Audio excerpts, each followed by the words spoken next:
بسم اللہ الرحمن الرحیم۔ میری عزیز بہنوں، بیٹیوں اور بھائیوں، میں بیوی کے حقوق بیان کر رہا ہوں۔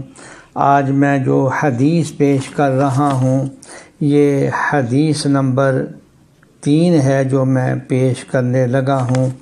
اس میں حضرت صلی اللہ علیہ وسلم نے فرمایا، اللہ کی رضا کے لیے، اللہ کی رضا کے لیے تم جو بھی خرچ کرو گے اس پر تمہیں ضرور اجر دیا جائے گا۔ اور آگے فرمایا، حتیٰ کہ جو لقمہ تم اپنے بیوی کے منہ میں ڈالتے ہو اس پر بھی اجر ملتا ہے۔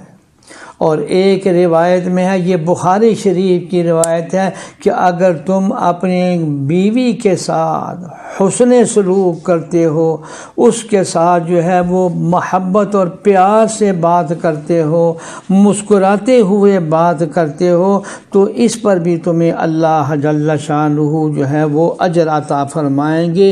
کیا سا پیارا ہمارا دین ہے۔ اور ایک روایت، اگلی روایت، حضرت عائشہ صدیقہ رضی اللہ تعالی عنہ فرماتے ہیں کہ حضور صلی اللہ علیہ وسلم جب بھی گھر تشریف لاتے تو مسکراتے ہوئے آتے اور اپنے گھر والوں کو سلام کرتے تھے۔ یعنی کبھی ایسا نہیں ہوا کہ حضور صلی اللہ علیہ وسلم گھر میں تشریف لائیں اور آپ کے چہرے پر مسکراہٹ نہ ہو۔ یہ مسکراہٹ کے ساتھ گھر میں داخل ہونا سنت بھی ہے، اور پھر دیکھیں کتنا بڑا اجر و ثواب بھی مل رہا ہے۔ اگلی روایت، نبی کریم سرور دو عالم صلی اللہ علیہ وسلم نے فرمایا، کامل ترین ایمان اس شخص کا ہے کہ جس کا اخلاق بہت اچھا ہو اور وہ اپنے گھر والوں کے ساتھ نرم روح ہوتا ہو۔ تو گھر والوں کے ساتھ نرمی کرنا، پیار و محبت کرنا کتنا بڑا اجر ہے۔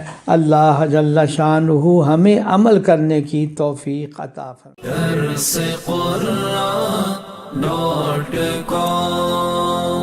www.darsequran.com